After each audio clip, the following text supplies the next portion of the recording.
Hi, I'm Mac McCarthy, and I help people with their breakups. And today, this is not actually a breakup story that I'm giving a take on.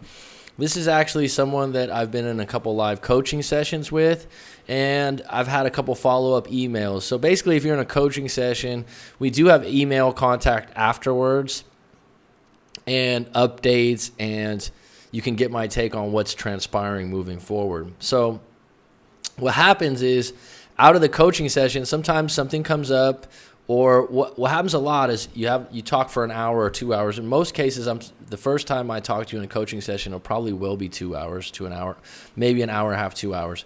You get all that stuff out, and then stuff over the next 3, 4, 5 days floats up, and you go, oh, wow, that was more significant than I thought it was. And in this particular case, or things linger that you're not letting go of. You talked about it, you got an idea about it, you're thinking that you have it all figured out, and then you're going, wait a minute, I'm still having trouble with this. So I want to talk about this particular situation because it talks about no contact. It talks about, I've already done this video, the story to this video before we did a coaching session, but I want to get into what's going on now. And basically what he's dealing with is he's been in no contact for over a month now, I think between 6 and 7 weeks. So he's right at a stage where he's going, I really want to contact her because I'm tired of waiting. And also he's strongly considering writing a letter. And this has been on his mind a lot. He's rewritten a couple letters that he wants to get to her. And at this point, he really, really wants to send the letter. And my advice is not to send the letter. And I'm going to talk about that a little further. But let me get into this, this particular email. Thank you, Mac, for your advice. He's talking about our coaching session. And after our coaching session, what I'll do is I'll do bullet points about our session. I'll wait about 24 to 48 hours. I don't take written notes during the whole time, but I have mental notes, and then I'll go back through and put a pretty detailed email back to you together that's numbered on points that we talked about and sticking points that I think that you should remember moving forward. And so he's discussing this. So he says, it's a weird dynamic because I'm the one who has to prove something to her in order to get her back or to pique her interest. So in his particular case, he's in no contact right now. They ended on a dramatic note. They broke up because they were together in a long-term relationship for seven years, and basically they were about an hour apart, seeing each other regularly, and she wanted to take the next step, I believe, with marriage and making a commitment and possibly building a family. And he wasn't against that in any way, but he kept putting it off. She got to a point where she was like, forget it, no more. And it surprised the hell out of him. And so they didn't end on really bad terms, and that's what's bothering him, is because he didn't cheat, he didn't do something bad. He believes that they had a pretty good relationship, besides the fact of him committing at the level she wanted him to commit for over the last couple of years. And then when they did break up, he was willing to make the commitment, but she said it's too late at this point. It's, basically it's overcompensating in her mind.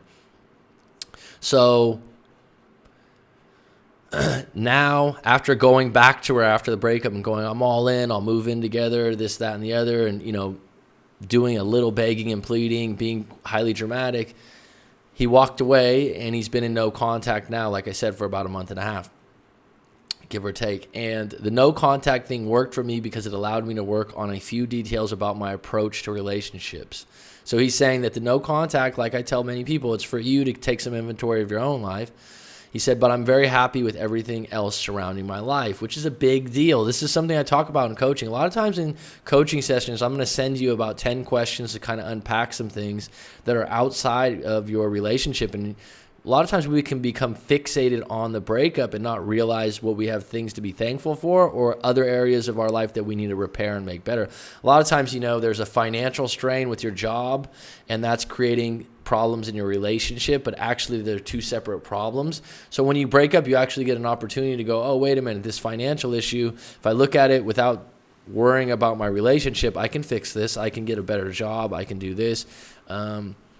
It opens things up, and you become more resourceful, and you become more open to things outside of the relationship. And this is when a breakup is good for you. So He writes, everything else is pretty good. He just wants his girlfriend back, and he wants her to be a part of his life moving forward. He says the relationship was very healthy, and it is worth pursuing. And that's a big thing right there, because during the no contact, you want to take inventory and go, is this a relationship that was really that good? Or am I just chasing the idea that I got rejected, or it wasn't fair, or proving to myself that I can get her back? Because some people do that. They just want to prove that they can get them back, or prove to themselves that they're better than their ex left them at. And in this particular case, he's genuine in the sense that, like, I think we had a really good thing going and I want to keep it going. He says, I do have fears that I'm chasing false hope. The reason I couldn't get over the hump was some mental blockage from a failed relationship before. So we talked about this in the coaching session. And that's another thing that comes up is we needed to, what was a prior problem in a prior relationship? Are you reliving that? And he absolutely in some ways is, because he said the minute he committed to this past relationship, the relationship went bad. And, you always are a slave to your past. So if you think, okay, last time I committed in a relationship, XYZ happened, it went bad, your brain and your subconscious just tell you, don't do that again. So he realized that he was creating a false story based on a past thing that happened to him that has nothing to do with the current relationship. And he wrote, they were both bad relationships, and I can tell they were different. So a couple of things he said that, moving away, there were some minor things. He was not going to be around a relative anymore, and he was worried about moving his pet. And so these kinds of things are small things that he realized were doable now, okay? That he was holding up the process of actually moving in with her, because they had been apart for that many years, but they also, when she would say, oh, I want you to move in with me, then he'd go, oh, well, what about, I don't want to move my cat, or I don't want to move away from my family. And he's thinking, it was only an hour away now. I'm willing to make that sacrifice. And he writes, I could have found ways around the last two, but the first did take some time to realize I was hurting. So he's saying those other minor things were more or less an excuse that he could have found solutions to. But the idea that making a commitment in the past had hurt him is something he had to realize on his own while he was alone in no contact. So it was highly useful for him. The breakup was all pain on both sides. I could tell she didn't want to cut me out of her life, but she felt she had to. Looking through her eyes, which is something I suggested, when a lot of times in your breakup, you keep coming back to what's good for you and what you want, but you don't really, or you're not really able to put yourself in your partner's shoes and look at it from their viewpoint. Looking from her eyes, how much time should wait before I committed more?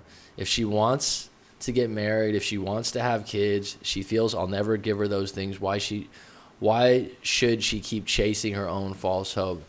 That's why the only way to get her back together is see if she sees that as a real thing. So his thing is right now, he knows the problem. He feels like he's already fixed it and addressed it and become more aware of it. And now he wants to make her aware, look, I was wrong. Unfortunately, though, 6 weeks ago when he overcompensated, like I tell people, if you were together for a long period of time, you're building a case about the character that you are and the person you are. And this guy is a good guy. I've talked to him for multiple hours, and he's a good person. His heart's in the right place. But the fact that he can commit over those 7 years really has her at a point where she's going, yeah, you can tell me this over the last 6 weeks, but I'm not sure if I believe it yet. So he's at a point where he wants to somehow prove it to her. And he really, really wants to write her a letter explaining all these changes he's made and realizations.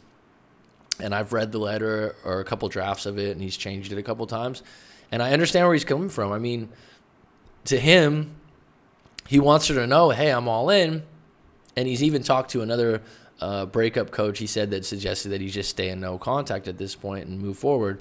And if she's going to come back, she's going to come back on her own terms. And by all means, I think that's the best route to go, is to stay in no contact, do you, move forward. This guy's even gone on a couple dates, and he's okay right now. But he's at a point where he just wants an answer. He wants to know. And I said, go ahead and call her. Now, everyone out there know, oh, you're going to break no contact? Look, I know his story. I'm not sharing all the bits and pieces. I know his character. I know what the character is of his ex. And after 6 or 7 weeks, if he wants to contact her, he can. This is the part that's my advice. If you do contact her, go in with no expectations. Do not try to get back that 7-year relationship that you had in one date. And that's what everyone tries to do. By writing a letter, confessing and saying all the things that you're going to do and the ways you've changed, I find it to be a sales pitch, and it's trying to convince someone of something that they've convinced themselves against, and a letter is not going to turn them around.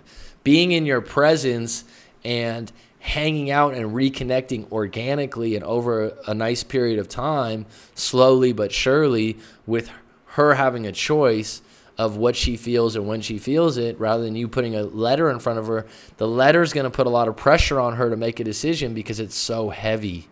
It's so deep that she's going to feel obligated to tell you she's either in or out. And if you're going to get back together, I think it's going to take more gradual phase of connection. So I'm still suggesting no letter. I suggest if you want to contact her, you're able to go into the contact. Hey, just want to say let's get together for dinner sometime. I'm going to be in your area. I wanted to catch up. And if she says no, you say, okay. You don't say, okay, anytime you want to see me, you can see me, and my door's wide open, and if you want to contact me, I'm available on Friday, Saturday, and Sunday. No, that's needy and weak. You just go, okay, maybe another time, or just, okay. And then now you know, you stay in no contact. She's not interested in seeing you at this point. You broke no contact. You attempted to see if she has any interest. She doesn't at this point, and that's it. The other option, stay in no contact. And if she appreciates and misses you, she will eventually contact you. And at that point, you guys can go out again. If you were to send the letter, like I said, it's very heavy, and it creates a situation for her that creates a lot of emotion and her having to go back on her belief that you're not capable of changing that quick over that time period. She might appreciate it, but she's not necessarily going to believe it. Okay? And I've talked to outside women. I just talked to a woman this weekend that's a good friend of mine. She's 30. She's been in a few relationships. She's a highly stable individual. She's attractive. And I said, hey, look, what do you think about the letter thing if you're in a breakup? She goes, oh, Mac, I love letters. I love handwritten letters. And I told her about this particular situation. And I said, hey, look, this guy really wants to write a letter, and this is why I think no. And she goes, actually, in his particular case, yes. I believe in actions are louder than words. And in this particular, if you were together that long and you're professing what you've changed in 6 weeks from who she believes you were over the last 7 or 6 years, then that's going to be a hard sale. And she agreed with the idea that if you contacted her and left it up to her to meet up, then you just reconnect slowly but surely into a new relationship. The whole point is, though, if you're in no contact and you reach out to her and she says no and that drops you back to ground zero, that's the rub, okay? But the other thing is she meets up with you. Are you going to be able to go into that meeting, treat it like a date, going in there, trying to have fun, have a good connection, see what happens, and go from there and be in the present moment rather than bringing up old shit or trying to get back that long-term relationship that you had? You need to rebuild the relationship from the studs down. So I hope that helps you. If you out there are in no contact and you're considering contacting your ex, please consider sending him your story or a breakup coaching session with myself, discussing what happened, because every situation's different based on your personality, your ex's personality, and what happened in the end. And that's why it's really, really therapeutic and in your best interest to write out your story and get someone's opinion on it. If it's not mine, there's other breakup coaches online that you could certainly do it with. So that being said, thank you for supporting the channel, and I hope that helps you out there.